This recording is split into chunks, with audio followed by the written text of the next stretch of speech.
Yehovah Svaot Elohim, Kadosh, Kadosh, Kadosh.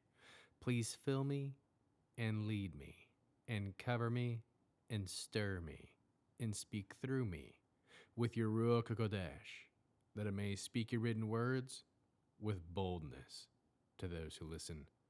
I ask all these things in Yeshua HaMashiach's name. Amen. We'll start with the Shema. Listen and obey.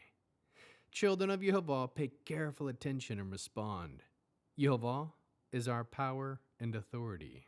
Yehovah works in unity with himself. And you shall act upon your love to Yehovah with your power and authority, with your thoughts in mind, with your entire body, and with all the muchness that you have. Yod, Hey, Vav, Hey. Hand, behold, nail, behold. 1 Kings chapter 11. King Shlomo loved many foreign women besides the daughter of Pharaoh. There were women from the Moavi, Ammoni, Edomi, Zidoni, and the Hittite, nations about which Yehovah had said to the people of Israel, "You are not to go among them, or they among you, because they will turn your hearts away toward their gods." But Shlomo was deeply attached to them by his love. He had 700 wives, all princesses, and 300 concubines, and his wives turned his heart away. For then Shlomo became old, his wives turned his heart away toward other gods, so that he was not wholehearted with Yehovah his God, as David his father had been. For Shlomo followed Ashtaroth, the goddess of the Zidoni, and the Milcom, the abomination of the Ammoni. Thus Shlomo did what was evil in Yehovah's view, and did not fully follow Yehovah, as David his father had done. Shlomo built a high place for Chemosh, the abomination, and the Moav, on the hill in front of Jerusalem, and another from Molech, the abomination of the people of Ammon. This is what he did for all his foreign wives, when he offered and sacrificed to their gods. So Yehovah grew angry with Shlomo, because his heart had turned away from Yehovah, the God of Israel, who had appeared to him twice, and given him orders concerning this matter, that he should not follow other gods. But he didn't obey Yehovah's orders.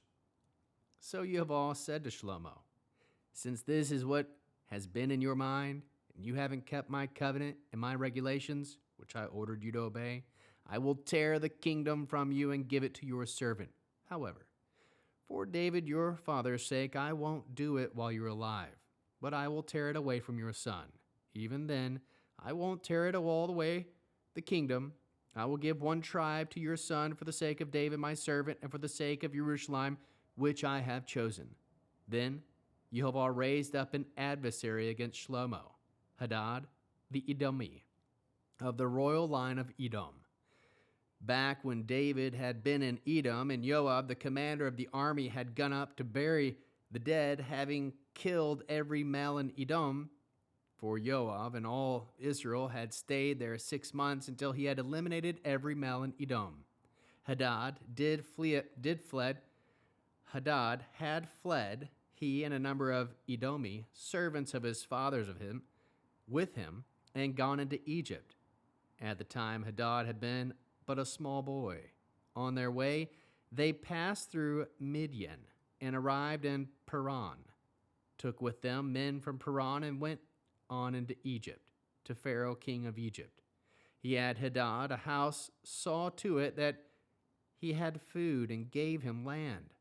Hadad became a great favorite of Pharaoh, so that he gave him his own wife's sister in marriage, that is, the sister of Tokpinis, the queen.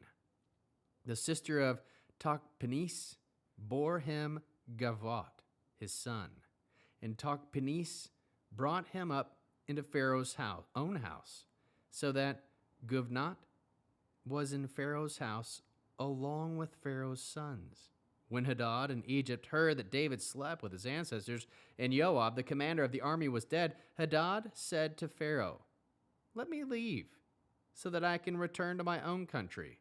Pharaoh asked him, "But what have you lacked with me that makes you want to just now go to your own country? Nothing in particular, he replied, but let me leave anyway. God raised up another adversary against Shlomo, Rezon, the son of Eliada, who had fled from his lord Hadadezer, king of Zovah. When David killed the men of Zovah, Rezon rallied men to himself and became the leader of a band of Meranders. They went to Damascus and settled there. While he became king of Damascus, he remained an adversary as long as Shlomo lived, causing difficulties in addition to those of Hadad, who detested Israel and ruled Aram. Also, Yerovam, the son of Nevat, and Ephrati from Zeradah, whose mother's name was Zurah, one of Shlomo's servants, rebelled against the king. Here is the reason he rebelled against the king. Shlomo was rebuilding the Milo and closing the breach in on the wall, the city of David his father. Now this Yerovam was a strong, energetic man. Shlomo, seeing how serious the young man was, made him supervisor over all the work being done by the tribe of Joseph. Once, during this period when Yerovam had gone out of Jerusalem, the prophet Achiah from Shiloh spotted him traveling. Achiah was wearing a new cloak, and two of the men were alone in the open country. Achiah took hold of his new cloak that he was wearing and tore it into 12 pieces. Then he said to Yerovam, "Take 10 pieces for yourself. For here is what Yehova, the God of Israel, says. I'm going to tear the kingdom out of Shlomo's hand, and I will give 10 tribes to you. But he will keep 1 tribe for the sake of my servant David and for the sake of Jerusalem, the city I have chosen from all the tribes of Israel. I will do this because they have abandoned me and worshipped Ashtaroth, the goddess of the Zidoni, Chemosh, the god of Moab, and Milcom, the god of the people of Ammon. They haven't lived according to my ways, so that they could do what was right in my view, and obey my regulations and rulings as David his father. Nevertheless, I will not take the entire kingdom away from him, but I will make him prince as long as he lives, for the sake of David my servant, whom I chose, because he obeyed my mitzvot and regulations. However, I will take the kingdom away from his son and give 10 tribes of it to you. To his son I will give 1 tribe, so that David my servant will always have a light burning before me in Jerusalem, the city I chose for myself as the place to put my name. I will take you, and you will rule over everything you want. You will be king over Israel. Now, if you will listen to all that I order you, live according to my ways, and do what is right in my view, so that you observe my regulations and mitzvot, as David my servant did, then I will be with you, and I will build you a lasting dynasty, as I built for David, and I will give Israel to you. For this offense I will trouble David's descendants, but not forever. Because of this, Shlomo tried to kill Yerovam, but Yerovam roused himself, fled to Egypt to Shashak, king of Egypt, and stayed in Egypt until the death of Shlomo. Other activities of Shlomo, all his accomplishments and his wisdom are recorded in the annals of Shlomo. The length of Shlomo's reign in Jerusalem over all Israel was 40 years. Then Shlomo slept with his ancestors and was buried in the city of David his father, and Rechavam, his son, became king in his place. How can we learn to love our Creator? How can we learn to love our Creator after reading this 11th exciting chapter from 1 Kings? We can aim to love only one woman as your only wife. Aim to love one who also loves Yehova. Aim to love each other, pointing them to Yehova daily. Aim to be deeply attached to one in holy covenant marriage. Aim to be wholehearted with Yehova your Elohim in marriage. Follow Yehova only. Do what is good from the perspective of Yehova. Offer your life as a living sacrifice to Yehova. Aim to keep your heart pointed toward Yehova. Obey orders of Yehova. Obey the orders of Yehova. Aim to keep the instructions of Yehova in your mind, keeping his covenant and his regulations. Ask Yehova to raise up a supporter to build you up. Ask Yehova to raise up an ally to work with you. Aim to be strong, serious, and energetic in your obedience to the instructions of Yehova. Ask Yehwah to unite those around you. Aim to worship Yehwah. Aim to live according to the ways of Yehwah, doing what is right from the perspective of Yehwah, obeying his mitzvot and regulations. Aim to be a light burning before Yehwah. Aim to be accomplished, fearing Yehwah, full of wisdom, pleasing from the perspective of Yehwah.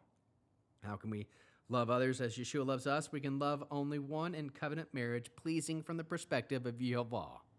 Bear one another's burdens. We can aim to be wholehearted with Yehwah in marriage, pointing him or her to Yehwah daily. Produce spiritual fruit, love, joy, peace, patience, kindness, goodness, faithfulness, humility, self-control. We'll end with the Aaronic blessing using the name. Yehwah will kneel before you presenting gifts. He will guard you with a hedge of protection. Yehwah will illuminate the wholeness of his being towards you, bringing order, and he will provide you with love, sustenance, and friendship. Yehwah will lift up the wholeness of his being and look upon you and set in place all you need to be whole and complete.